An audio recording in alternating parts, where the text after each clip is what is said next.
Here's your First Warn Weather forecast first, sponsored by Anderson Collision Center. Visit driveanderson.com. Still another warm day across the state line. Temperatures have made their way into the mid-80s once again now for the third straight day in a row. We're sitting at 84 now at the Rockford Airport. Some other spots actually did make it close to the 90-degree mark once again earlier today.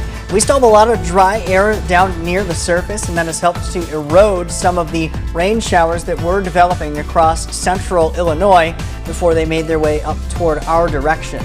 That'll continue to be the kind of the trend as we head toward the weekend. Not looking like we're going to see much in the way of meaningful rain. If anything, we're going to see really many scattered rain showers that may not add up too much in the total rainfall. I'll let you know how long a dry stretch may then settle in beyond that, coming up in your most trusted forecast a little later. Right now at 5, a Rockford man arrested for fighting with police. The domestic violence incident that sent 2 officers to the hospital. Plus, a veterans organization fights for more money from the county. The struggle to provide vital services in the Stateline. And the 17th year of a local film festival. The 3 days of movie screenings coming to Rockford. Live from WTVO 17.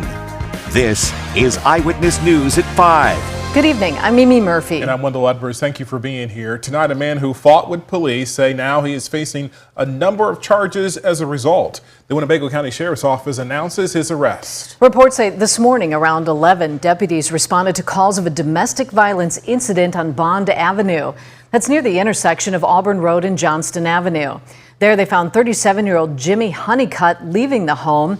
Honeycutt fought police before being taken into custody. Reports say 2 police officers were injured in the struggle. All 3 were taken to the hospital with minor injuries. Honeycutt is charged with resisting arrest and aggravated battery to an officer. Tonight, social media threats made towards a Stateline school are not credible. That's what the Winnebago County Sheriff's Department told parents. Officials at Harlem High School were notified of a concerning post online this morning. The school and sheriff's office determined that, again, the threat was not credible to any students or staff at the school. Sterling police are also investigating a similar threat to a middle school in Dixon. Officials said that threat was linked to a national social media post rather than a local concern. In a statement, the Winnebago County Sheriff's Office said, quote, "There is no verified information linking these posts to any specific school in our jurisdiction. The Sheriff's Office takes this and any social media threat seriously." End quote. Tonight, Harlem High School is implementing those new attendance rules for home football games. We told you about this yesterday. After last week's incident, the high school decided to make some changes in order to ensure a safer environment.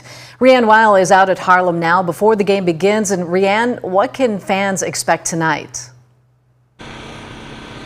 Hey Mimi, hey Wendell. Last week's football game left many students, faculty, and family members uneasy and worried. And after evaluating the situation, Harlem officials recently announced new policies when it comes to entering this football game in an attempt to prevent similar situations like this in the future. Now moving forward, Harlem students and visiting students from each high school will have to bring an active ID and have it available. After 8 p.m. or the first quarter, whichever is later, no one under the age of 18 will be admitted into the game. All students and fans must watch the game and all of the halftime performances from the stands, so no one will be allowed to hang out behind the bleachers or by the ticket booth. One of the most visible changes, all visiting students and fans will need to enter the gate on the south end of the ticket booth. Some current rules that will remain in effect include no backpacks allowed, no re-entry, and no face coverings unless they are for medical reasons. Again, all of this is in response to last week's reported fights during the game that led to fans fleeing the field and the stands. Now, if you're planning on attending the game tonight, please make sure that Harlem High School reassures us to follow all of these rules and for this game and for the future. Mimi, back to you guys. All right, Reanne, thanks for that report. A local veterans organization is fighting for more funding from the county. They say the funds would provide critical services to those in need. Eyewitness News reporter Blake Dietz spoke with the organization today. And Blake, this could affect more than 15,000 veterans in the area. Yeah, that's right, Wendell. Mimi, the Veterans Assistance Commission of Winnebago County provides financial, transportation, and housing services to about 300 veterans monthly. Superintendent Jesus Pereira took over leadership of the commission last fall. He says that in his time, he's expanded services, bolstered staff, and improved compensation. Pereira says those improvements were necessary to service the county and requires a larger budget. They should hold us to a higher standard when we're serving veterans. I'm not going to say that creating a budget and funding it and levying tax dollars is difficult, or it's easy, but I would say that if there's anything you're going to tax for, it's your surviving spouses and military veterans. Now the county says the VAC's proposed budget will increase the tax burden on county residents, while their proposed budget does not. In the meantime, Pereira says they are waiting for a response to a request for mediation from the Attorney General's office. Wendell. Blake, thank you very much. The TSA tonight is proposing a new rule that could change how the May 7th Real ID deadline is enforced next year. The agency is concerned about what might happen if it has to deny people entry and those not in compliance. So the TSA says there could be disruptions at airport security checkpoints, causing backups at state facilities from the surge of people who need real IDs. Now, a real ID is just an upgraded driver's license with the star, used to board airplanes for domestic travel or to enter military bases and secure federal facilities. It is proposing, the TSA is, a phased enforcement approach that would delay full implementation for another 2 years. The TSA says it's not suggesting another deadline extension because there have been 3 of those already, mostly due to the pandemic. It's Friday, which means there's plenty of local live music in the Stateline tonight. At City Market, Harlan Jefferson's bringing jazz to the main stage. The Vince Shirelli Band is playing at Francesco starting at 7, and Naughty Naughty's bringing their popular yacht rock to the Shattered Saloon. The Jody Beach Trio brings local music to the Hard Rock Casino tonight. And in Beloit, Party Marty's bringing his high-energy concert to the Grand Avenue Pub. Mimi, not only is it Friday, but it is Friday the 13th, the perfect timing for an award-winning haunted house to open in Rockford. Twisted Crypt opens tonight for its 11th year. It's located on State Street near the old Circuit City. The locally owned and operated attraction has been frequently voted as a top 10 haunted house in the state. With 14 rooms and more than 40 characters, it is billed to deliver scares. It will be open on weekends through Halloween. And tonight, a popular Rockford Film Festival opens for its 17th year. The Mosaic Film Festival runs all 3 days this weekend at the Nordloff Center. The opening ceremony starts in just over an hour at 6:30. The ceremony will feature music and drinks before films begin at 7:30. All are produced by Rock Valley College students.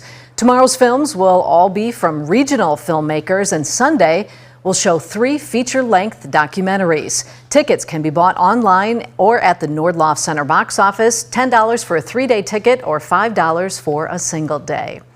Still to come, presidential candidates continue to campaign. Today's remarks by former President Trump in the Golden State and Kamala Harris stumping for the election in swing states. And coming up at 6, newborns at the Shedd Aquarium, the inaugural swim for their new penguin chicks. The temperatures have made their way into the mid-80s once again today, still around 10 degrees above average. That trend sticks around as we head through the weekend and beyond. I'll let you know if we see any meaningful rainfall on the horizon coming up in just a few minutes. You're watching Eyewitness News, your home team, with Mimi Murphy, Wendell Edwards, Scott Leber, and meteorologist Jordan Wolf.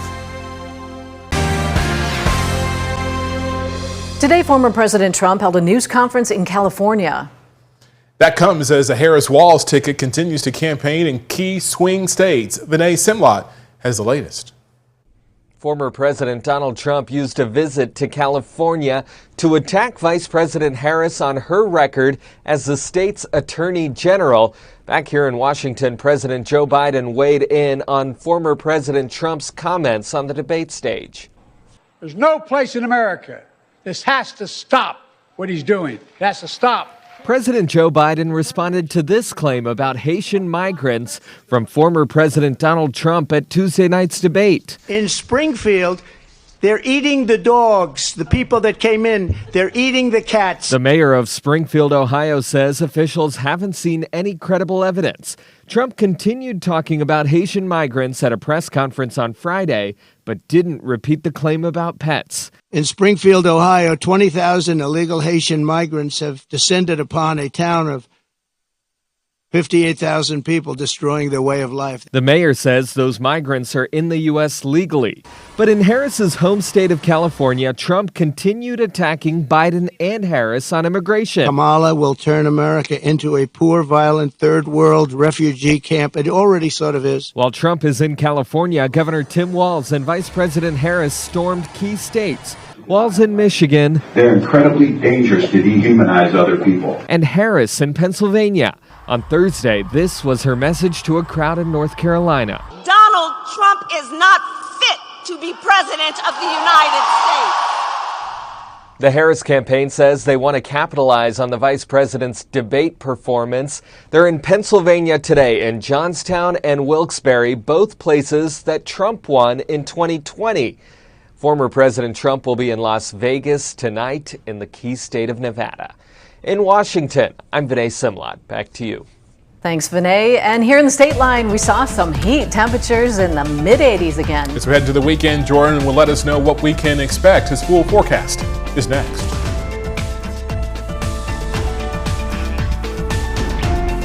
Now, your first warned weather forecast from meteorologist Jordan Wolf.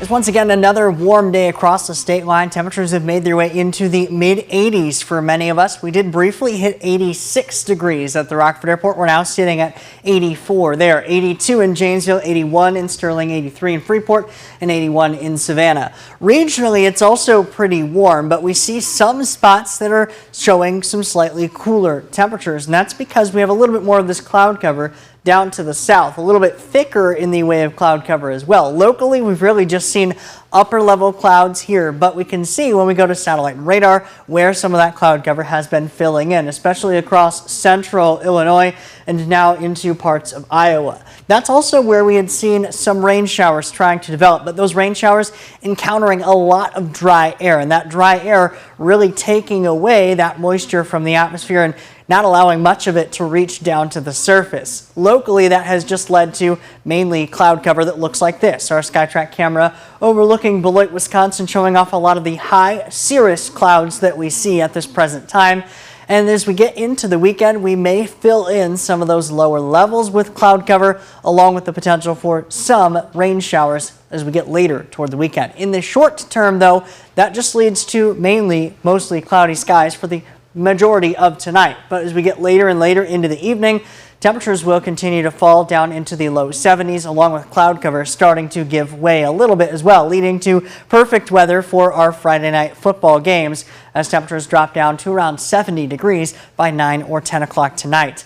Going into tomorrow, it'll be another warm day, 86 for the afternoon high, fairly similar to where we were today. Underneath fairly similar cloud cover, possibly a little bit thicker than where we were today, and a slim chance for some rain late into tomorrow evening and going into the overnight hours. This is all because of a pattern that we have setting up, the drier weather that we have been stuck with, and that pattern likely not giving way to much more active pattern here in the short term. This is what we have going on in the upper levels of the atmosphere. This is a map showing our wind speeds, which indicates a lot of troughing and active weather out to our west. Meanwhile, to our east, we're not really seeing much in the way of active weather. We're under the influence of ridging, and that ridging going to keep us warm and also going to keep us dry. It's because we need those wind speeds that are shown out to the west to help to drive some of these weather systems that will bring us the potential rain. Now, we don't have much of that in the short term. We do have some lingering moisture from what's left of Hurricane Francine that has started to work its way a bit further up to the area. That's what we see with the cloud cover here in the short term. As we get into the weekend, though, it will at least produce potentially some spotty showers, mainly Saturday evening going into Saturday night and then Sunday morning. But notice even what shower activity we do see is not going to be much. It's going to be pretty scattered at best and very isolated, if nothing at all, at worst. Our best chances are going to remain west of I-39 for both Saturday evening, Saturday night, and then once again going into Sunday morning. By Sunday afternoon, I think once again some drier air starts to work its way back in, allowing for another dry pattern to set in. Looking long term, some of our computer models even forecasting little to no rainfall over the next week or so, and that includes what little bit of rain we may see over the weekend. So if we see those scattered showers, likely not adding up to much in the way of our total rainfall. We are going to be warm as well, 86 degrees for Saturday, 87 for Sunday and for Monday, but a dry pattern once again setting in for much of next week. Our next potential rain chances not coming in until we get into the later parts of the week ahead. Thank you, Jordan. Scott's in next with sports. He'll join us live from Harlem with a look at that big football game there tonight between the Huskies and Hononegah.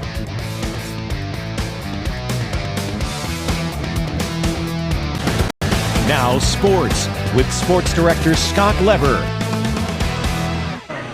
We are ready to roll into week 3 of the high school football season. I'm at Harlem's Peterson Stadium for our overtime game of the week. The Huskies will be hosting the Hononegah Indians. Both teams are off to excellent 2-0 starts. Now, Hononegah has won the last 3 meetings in this series. The last time that Harlem won a game was in the spring COVID 2021 season when James Cooper was firing passes for the Huskies. Jim Morrow is back as Harlem's head coach now, and he's blessed to have Jamani Muhammad at running back. Muhammad rushed for 190 yards and 5 touchdowns last week against Auburn. The real surprise for Harlem has been the play of the Huskies defense. That unit has looked very good against Belvedere and Auburn. Yeah, we're playing really well defensively, and there's a lot of young players that are really stepping up for us. A lot of juniors and the sophomore Jackson Cook, who had 3 picks against Auburn last week. So they're making huge contributions right now, and if they can continue to do that while our offense continues to find their groove, that'd be great, and we can give us a chance to win each week. Hononegah comes in here as the reigning Nick 10 champion. The Indians have won 13 straight conference games going back over the past couple seasons. Now, they crushed Auburn and Jefferson in the opening 2 weeks of this season. Hononegah's defense has also been dominant so far this year. A bit surprising since the Indians graduated their entire front 4. Here's how Coach Brian Zimmerman explained the new guys performing so well so far. It's been kind of a trial and error, but again, we were very fortunate in that we did get some substantial play time by those guys last season, our juniors last season, behind those seniors. So we said we're pretty fortunate, and that those guys come in, I think that they've already got a little bit of experience from last season. Here are the other 4 Nick 10 games tonight. Belvedere North against East, Jefferson at Boylan, Guilford at Auburn, and Freeport at Belvedere. In the Big Northern, Dixon is at Rock Falls, Genoa Kingston at Oregon, North Boone at Winnebago, Stillman Valley at Lutheran, and Byron has a big non-conference game against Williamsville down near Springfield. The NUIC games are Dupac at Dakota, Galena at Forest, and Fulton at EPC, Stockton at Lena Winslow, and Morrison at Galesburg. We're going to have it all covered tonight on Overtime on Fox 39. That'll be immediately following Fox Network's telecast of the Arizona-Kansas State football game. That could end anywhere between 10:30 and 11 o'clock, so we will see you then. That's sports from Harlem. We'll be right back. The First Warning Interactive Radar brought to us by Rockford Glass & More, showing clear skies through the night tonight. Temperatures dropping back down into the low 60s, back in the upper 80s again through the weekend. Our only main rain chances Saturday night into Sunday, but not much in the way of measurable rain during that time. Thank you, Jordan. And thanks for joining us. We'll see you again at 6.